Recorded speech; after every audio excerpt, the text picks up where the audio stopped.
PseudoPod is extruded into this universe from a dimension of purest fear. It's beautiful in its own alien way, but what's to come will unsettle you. The 2021 Halloween Parade by Alistair Stewart. The parade is back this year, socially distanced, with masks and vaccinations mandatory, of course, but as you settle down with the churros that part of you thought you might never get to eat again, it feels normal. Not the same. Nothing will ever be the same. But this feels like tonight, like here. That's okay. The new normal is nothing to be scared of. That's what the parade is for. The cowboys with no faces are first this year. Men with bone-white paint and matte black hats. Men whose eyes are filled with the combination of terror and rage that raises your hackles, your hindbrain warning you to stay as far away as possible. Each is on horseback. Each wants you to think he is in charge. The Mexican couple lies focused, guns drawn. Their Native American colleagues and the international forces behind them put the lie to that posturing. They're a ragged bunch. Not a uniform or common weapon between them. Most aren't soldiers, for all that they pretend. Each has that other look in their eye, though. The one that says, this is it. That the line has been drawn, and absolutely nothing will be allowed to cross. A seething, frothing, rancid horror. Tightly corralled. The kids that follow fit right in. Surrounded by a cloud of adults, time periods merging, faces shared between the past, the present, and antiquity. The nightmares that flicker at the edge of their vision, the milkman, the skull mask, others, they never quite resolve. Never quite feel contained the way the cowboys are, but they're not free either. And the kids never let them out of their sight. They also never see the man walking behind them. Tall, dark-haired, immaculate suit, just the hint of wings, or the near-identical man following him, eyes locked on his brother, burning with hatred. The creatures made of knives and shrieking follow, making a noise like stilettos on glass. They keep circling back to a family at their center, each one brandishing a microphone, the way others would brandish a sword. The next float has no people. Instead, it is a collection of black and white photos, all taken at dusk or full dark. The first features a figure cresting a hill. In another, a figure mercifully blurred by motion stares into a window. A scene captured the second before horror unfolds. Abstractions of teeth and motion, screaming and blood and hunger. A town murdered in still life. The creatures responsible, alive, still. Hungry, still.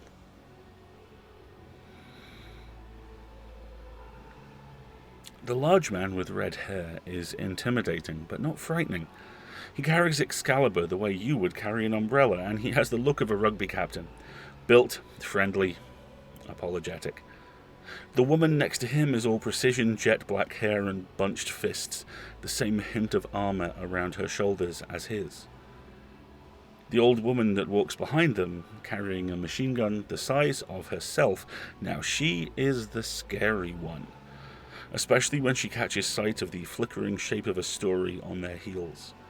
The hint of a night in fallen leaves and shards of sunlight, and she cocks the gun, and their pursuer fades, only reforming when they pass out of sight. It looks like water and razors. It smells of privilege and blood. That lasts as long as it takes to see the knight and his entourage. The knight chuckles to himself as he makes eye contact with the little story, gesturing to their tiny group. To the determined young man with the girdle that he's clearly terrified of wearing, and more terrified of taking off. To the copper, exhausted and furious and not backing down. To the superhero with blood on his knuckles, the journalist with the sword, the teacher and the blue-collar hero, and each of them ready, desperate for the fight that will define them. The story leaves quickly. Next, two women deep in conversation.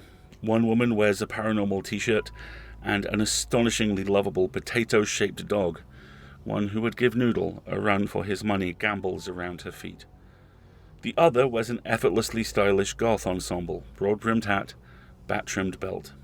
Between them is a third person who you can't quite make out. That seems particularly odd, as the folks following behind them are absolutely fixated on that third individual. The miner with blood where his chest should be, absent of face. The professor with the self-aware cat and the terrified daughter. The mine owner swimming in her mother's shadow and wardrobe as she struggles under a role 10 times too big. The teenagers, scared, confused, ready, they think, for anything. The monsters, the sculpted animals, the ditchlings, all of them announced by endless echoing, knocking that builds and builds until you close your eyes and cover your ears and... Hello. A well-dressed voice. A face to match. Close-cropped hair. Immaculate, tight suit. He presents you with his card. Bateman precise. It reads, The Curator. They aren't the only ones who have true stories for you. He chuckles as he turns away. And finally, the boys arrive. The car. One last time, one last encore. And this time, there is room on those couch seats for everyone. The angel, the devil, the magician, the fallen friends and the wayward daughters and the parents and the enemies and allies. All somehow fitting inside that ridiculous car with its ridiculous past for one last trip down the parade route. At their back, a scientist in a wheelchair, a man of bandages, a woman with the careful, brittle beauty of an icon, and a robot. The robot is clearly swearing, also clearly working the crowd. The kids that follow them, wearing ill-fitting school jackets and flickering between alternates of themselves, laugh with him, not at him. The zombie hunters that have their backs are too busy to notice anything else. The driver of the car, the older brother, leans over and kisses the angel as they go by. Because when the world ends, one last time, you have to get your priorities right.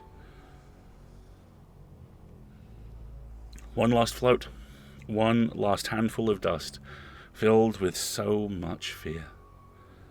Two cultists, one avuncular, one focused, both staring out to sea, to where the things that wear familiar shapes the way we would wear a Halloween costume move and glide.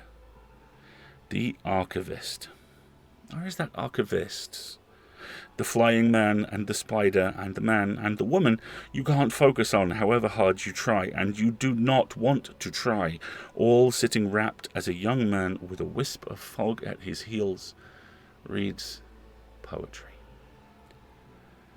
At the back of that float, the sea captain and the magnate sit, holding hands but not meeting eyes.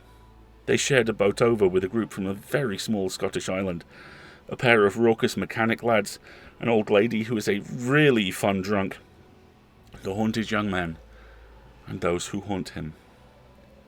The transparent figure at one remove, watching it all, whispering in the occasional ear, well, it smiles. First at them, and then, as the float goes past, right at you. A smile like the sun coming up at midnight. And then, at last, the director. A precisely tailored nightmare. In the past, you strained to catch an up-close glimpse to convince yourself she's human, but this is not your first parade. Or hers. From her well-turned shoes to the razor-sharp creases of her suit, she is as stylish as she is commanding, as foreboding as she is graceful. A shark with eyes containing too fierce a joy. Even this year. Even now.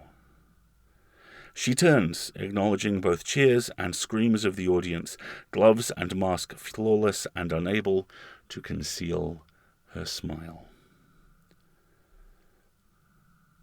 Happy Halloween, everyone. Keep safe. We will.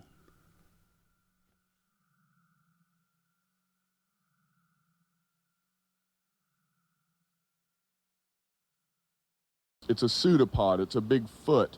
It's all about podcasts these days.